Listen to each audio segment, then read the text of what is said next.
discípulo del buen Jesús demostrará su amor y lealtad en el diario estudio de nuestra lección y la palabra viva de Jesús. Sí, diariamente estudiaré mi lección con fidelidad. Hola amigos, apreciados estudiantes de la Biblia y queridos maestros que cada semana enseñan la palabra de Dios. Bienvenidos a Orientaciones para Maestros de Escuela Sabática. El estudio de hoy se titula Relaciones Sociales y está basado en la primera carta de Pedro, capítulo 2, versículo 13, hasta el capítulo 3 y versículo número 7. Recordemos que esta carta es una unidad y originalmente no estaba dividida en capítulos ni en versículos. Así que lo que Pedro presenta en estos textos es lo que viene a continuación del planteamiento que viene desarrollando desde el capítulo 1. Lo que Pedro ya ha dicho es que tenemos la maravillosa esperanza de la salvación y nos espera una herencia reservada en el cielo, porque Jesús pagó el precio con su sangre preciosa, derramada así como la de un cordero sin mancha ni contaminación. Por esta razón debemos vivir una vida santa y cumplir la misión de anunciar al mundo las virtudes de aquel que nos llamó de las tinieblas. Esta nueva manera de vivir implica desechar todo tipo de malicia, engaños e hipocresía. Debemos vivir como peregrinos y abstenernos de los deseos carnales y tratarnos con amor no fingido los unos con los otros. Como todo esto es difícil de hacer, tenemos que desear como niños el alimento espiritual, que es la comunión con Jesús y el estudio de su palabra.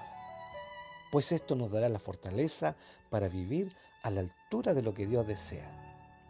Entonces ahora, en los textos que vamos a estudiar, continúa explicando que esta manera santa de vivir debe expresarse en todas nuestras relaciones, en el diario vivir, y no solo en las interacciones que podamos tener en la iglesia o en nuestra vida espiritual. El principio general que presenta Pedro y sobre el cual debe girar todo accionar cristiano se encuentra ahí en el capítulo 2 y versículo 17, cuando dice que debemos honrar a todos. Esto implica temer a Dios, honrar al rey y a sus gobernadores, amar a los hermanos, entre otras cosas. El versículo 16 dice además que debemos vivir como siervos de Dios. Si leemos detenidamente todo el texto de análisis para el estudio de esta semana, notamos que lo que está diciendo Pedro es que vivir una vida santa implica vivir para honrar a Dios, a los gobernadores, a los empleadores, a los cónyuges, a la iglesia. En otras palabras, Pedro está diciendo que la santa manera de vivir apunta a cumplir deberes de tipo espiritual, social, conyugal y laboral. Es decir, el cristiano debe vivir santamente su rol de ciudadano, trabajador, esposo, hijo de Dios o hermano de iglesia. En medio de todo esto, se nos presenta a Jesús como el modelo perfecto para emular, un modelo de padecimiento injusto, un ejemplo para imitar, pues Jesús nos presenta a Pedro es sin pecado, sin engaño, sin maldiciones, sin amenazas. Y su actitud era de total dependencia de Dios. Y murió por nosotros para que vivamos a la justicia. Esto es más o menos el mensaje que se nos presenta aquí en 1 de Pedro, capítulo 2, versículos 13 hasta el capítulo 3 y versículos 7. Hagamos ahora entonces un análisis un poco más profundo. Los versículos 13 al 17 nos presentan en primer lugar la relación del cristiano con el Estado.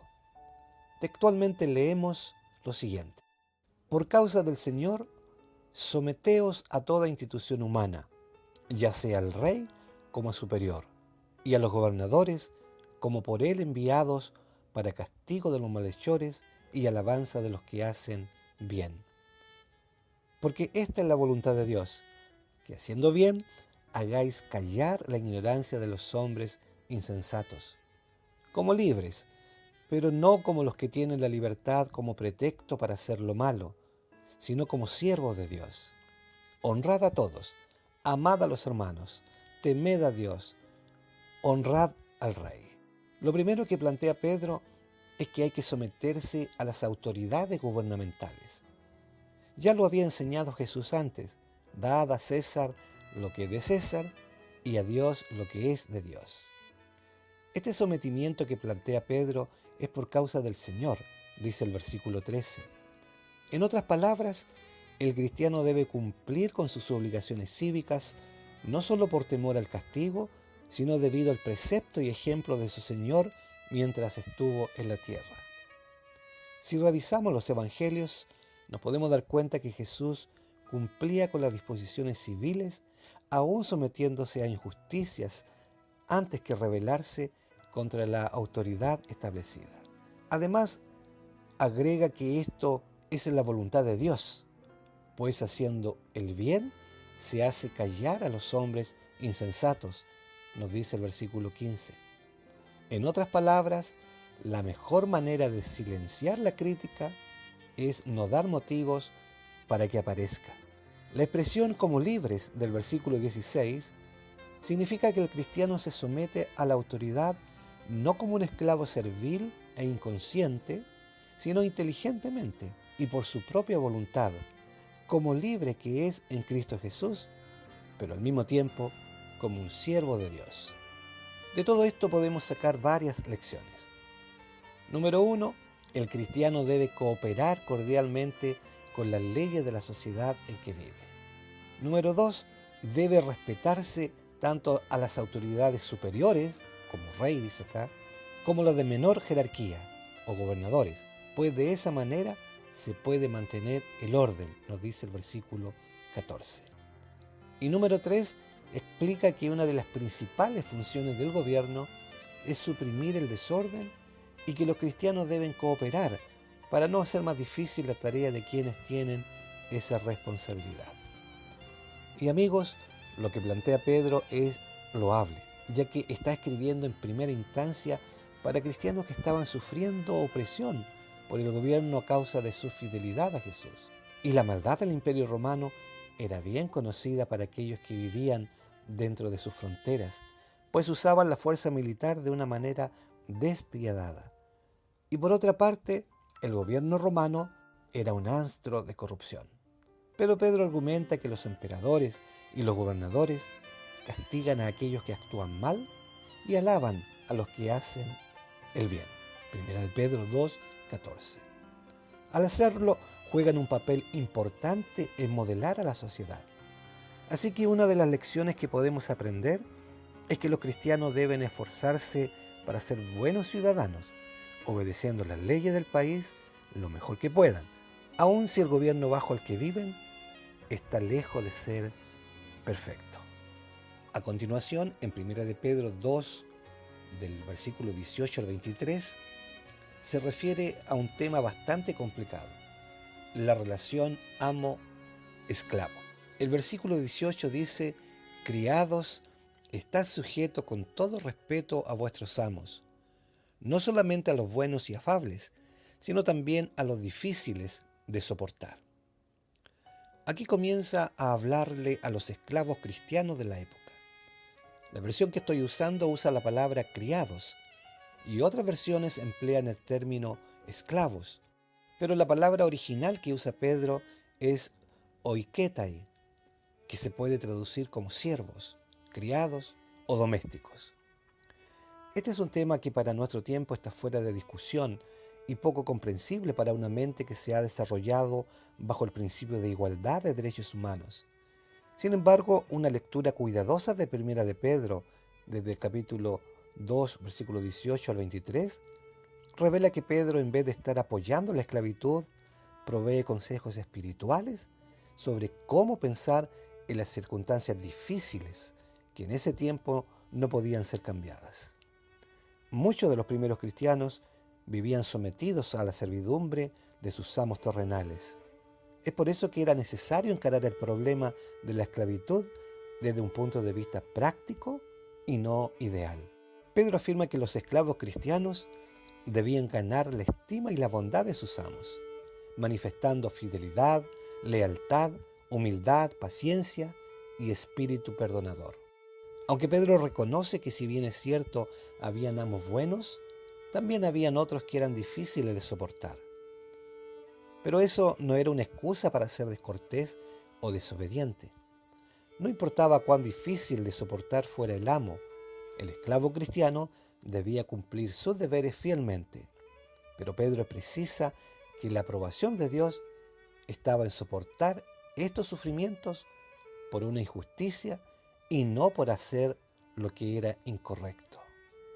En el versículo 20 continúa diciendo, pues, ¿qué gloria es si pecando sois abofeteados y lo soportáis? Mas si haciendo lo bueno sufrís y lo soportáis, esto ciertamente es aprobado delante de Dios. En otras palabras, no hay ningún mérito para aquellos que sufren penalidad por haber hecho el mal, sino que el verdadero Espíritu de Cristo se revela cuando se sufre injustamente. Al igual que Jesús, en esos momentos los cristianos no han de devolver con violencia ni amenazas, sino confiarse a Dios quien juzga justamente, nos dice el versículo 23. Para alentar y dar ánimo al vivir en estas circunstancias, Pedro presenta a Jesús como modelo de sufrimiento bajo situaciones de injusticias.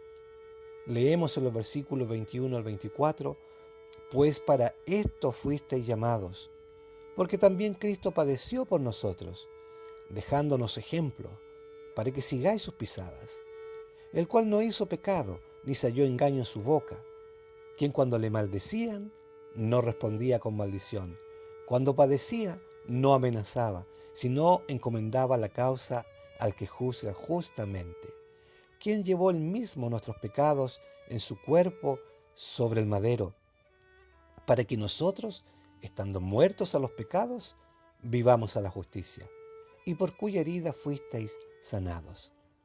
Este texto presenta a Jesús como el gran modelo para emular. Pedro dice que Jesús padeció injustamente. Claro, porque Jesús, siendo santo, fue tratado como un vil pecador. Dice que nos dejó un ejemplo para que lo imitemos. Dice que no cometió pecados, no usó el engaño, no respondía con maldición, no amenazaba, sino que encomendaba su causa al que juzga justamente. Y murió en la cruz para que vivamos a la justicia. Es interesante que el texto dice que Jesús padeció dejándonos ejemplo para que sigamos sus pisadas. Versículo 21. La palabra que se traduce como ejemplo es el término griego hipogramos, que literalmente significa escrito debajo, es decir, un modelo perfecto de escritura del cual se podía hacer una copia perfecta. Sí, amigos, Cristo ha proporcionado el modelo perfecto de paciente sufrimiento que el cristiano debe copiar fielmente, así como el alumno traza palabras en un papel limpio, guiándose por el modelo perfecto que tiene delante. Sin duda que este texto perturba a muchos hoy, cuando la reacción violenta está a la orden del día y la consigna es: el que me la hace, me la paga. Pero la enseñanza de Jesús es otra. Esa es la gran diferencia entre ser o no ser cristiano. ¿Significa entonces que nunca debemos defender nuestros derechos? Este es un buen punto de análisis. Les recomiendo que dediquen algunos minutos a conversar este tema con sus alumnos y lleguen a algunas conclusiones que orienten el estilo de vida cristiano. Pregunte, por ejemplo, ¿qué aplicaciones prácticas podemos tomar de lo que escribió Pedro aquí? Finalmente, Pedro les habla a las esposas y esposos cristianos respecto a sus deberes conyugales y a su misión como cristianos. El texto dice: asimismo vosotras, mujeres, estad sujetas a vuestros maridos, para que también los que no creen la palabra sean ganados sin palabra por la conducta de sus esposas, considerando vuestra conducta casta y respetuosa. Primera de Pedro, capítulo 3 y versículo 1. Aquí el texto plantea que las esposas deben estar sujetas a sus maridos, con el objetivo de ganar a sus esposos incrédulos. La estrategia que presenta Pedro se resume en el eslogan menos palabra y más acción. Una lectura rápida parece decir que las esposas deben estar sometidas a sus esposos. Pero notemos lo siguiente. El texto deja ver que Pedro está hablando a mujeres cristianas cuyos maridos son incrédulos. Entonces dice que tienen el deber de ganar a sus esposos para la verdad, para Cristo, para que acepten el plan de salvación del cual ha venido hablando desde el capítulo 1. Para ello, Pedro les sugiere una estrategia. Número 1, que sigan con sus esposos con paciencia, es decir, no los abandonen. Número 2, que el comportamiento de ellas sea tal que sin tener que sermonear, los maridos sean ganados para Cristo. Número 3, o sea, que les prediquen con su ejemplo, con sus vidas y no con palabras. Y número 4, entonces los maridos, al ver una conducta verdaderamente cristiana, casta y pura, serán impresionados de tal manera que se abrirán a las enseñanzas del Evangelio y también aceptarán a Cristo como su Salvador. Si recurrimos al texto original griego, la expresión estad sujetas se puede traducir literalmente como continuad estando sujetas. Es decir, ellas no deben pensar que porque su esposo es un incrédulo, entonces deben abandonarlo o ya no tienen el deber de continuar cumpliendo sus deberes conyugales. O que sus votos cristianos las han liberado de sus votos matrimoniales hechos a un esposo incrédulo. Por el contrario, Pedro les presenta el desafío de ganarlos para la verdad. En esa época era frecuente, como es ahora, que una esposa aceptase la verdad de Jesucristo y que su esposo rechazara esa verdad y se opusiera. Pero la esposa cristiana, dice Pedro, no debía procurar liberarse de su vínculo matrimonial mientras su esposo estuviera dispuesto a vivir con ella. Debía continuar viviendo con su esposo, sujetándose a él como esposa, abrigando la esperanza de que su vida piadosa ganara a su cónyuge para el Maestro y orando fervientemente para que eso sucediera.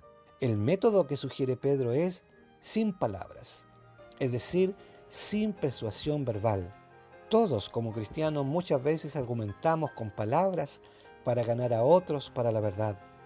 Pero Pedro dice que el mejor método es la conducta verdaderamente cristiana.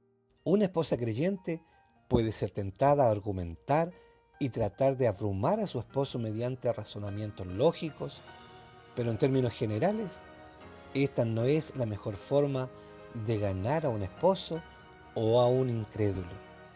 La mejor manera, dice Pedro, es una vida amable, santa, abnegada, una conducta casta y respetuosa, donde debe destacar más el ornato interior que el exterior. En este sentido, recomienda a no enfatizar tanto el arreglo personal exterior, tales como los peinados ostentosos, los adornos de oro y los vestidos lujosos, sino más bien el interior, lo que tiene que ver con un espíritu afable y apacible y un corazón puro, apelando que las grandes mujeres del pasado así lo hacían. Entonces Pedro se dirige a continuación a los maridos. El versículo 7 dice: maridos, vosotros igualmente vivid con ellas sabiamente, dando honor a la mujer como a vaso más frágil, como a coherederas de la gracia de la vida, para que vuestras oraciones no tengan estorbo. Notemos que Pedro dice: vosotros maridos igualmente. En otras palabras, Dios no espera menos de un esposo cristiano que de una esposa cristiana. Es por eso que el apóstol entrega los siguientes consejos. Número 1, vivir con ella sabiamente, es decir, con buen juicio, cumpliendo todos los deberes del matrimonio sabia y desinteresadamente. Un esposo nunca debe aprovecharse de su esposa ni someterla a exigencias irrazonables, sino que por el contrario, número 2, debe tratarla con honor, es decir, con respeto y cariño. Número 3, debe tener consideración de que desde el punto de vista físico, comparada con el hombre, es más frágil. Es por eso que Pedro afirma que los maridos deben tratar a sus esposas como un vaso más frágil. Y número 4, deben considerarlas como coherederas de la salvación. Porque delante de Dios no hay desigualdad entre hombres y mujeres. Ambos compartirán igualmente como coherederos del reino eterno, de la vida eterna, de la salvación. Y esto es tan serio que si no actúan de esa manera, sus oraciones no serán respondidas. Textualmente leemos, para que vuestras oraciones no tengan estorbos, nos dice el versículo 7. El marido que no trata a su esposa con respeto cristiano no puede esperar que Dios conteste sus oraciones. Dios no puede ser consecuente y prodigar bendiciones sobre los hombres que tratan a sus esposas con un espíritu irrazonable, egoísta y tiránico. Las peticiones que eleva a Dios la esposa maltratada anulan en cierto sentido las oraciones hipócritas de sus esposos. Hasta aquí el análisis de hoy. Para concluir, ahora permítanme hacer un resumen. Número 1, en 1 de Pedro capítulo 2, versículos 13 al 3, versículo 7, Pedro está complementando las recomendaciones antes mencionadas acerca del verdadero estilo de vida que deben llevar los hijos de Dios. Número 2, presenta a Jesús como modelo a imitar y describe el tipo de relación que se debe llevar con respecto a Dios, con los gobernantes, con los amos o empleadores y con los cónyuges no creyentes. Número 3, en todos los casos emplea el término sujeción o someterse. Hay que someterse a toda institución humana, ya sea al rey o a los gobernadores. Los criados deben estar sujetos a sus amos. Las mujeres deben estar sujetas a sus maridos no creyentes. Número 4, con respecto a la relación con Dios, dice que debemos someternos a su voluntad, que debemos comportarnos como siervos de Dios. Número 5, es importante mencionar que la actitud de sometimiento del cristiano debe estar condicionada a si está en juego la violación de un principio moral o la voluntad de Dios. El libro de Hechos revela que el mismo apóstol Pedro, cuando las autoridades le prohibieron predicar acerca de Jesús, él lo continuó haciendo. Y cuando las autoridades le requirieron y le preguntaron por qué continuaba haciendo lo que se le había prohibido, su respuesta fue que era necesario obedecer a Dios antes que a los hombres, nos dice ahí en Hechos capítulo 5 y versículo 29. Este es un principio básico que debe tenerse en cuenta en todas las relaciones humanas y sociales. Y finalmente, número 6, aunque Pedro está abordando un tema específico, es decir, las mujeres cristianas casadas con hombres no creyentes, podemos ver aquí un poco del ideal para el matrimonio cristiano. Las parejas cristianas deben vivir en apoyo mutuo, viviendo sus vidas con integridad transparente al abordar a Dios por medio de sus conductas y actividades diarias. Eso es todo por ahora, amigos. Que tengan un buen estudio y que Dios les bendiga grandemente.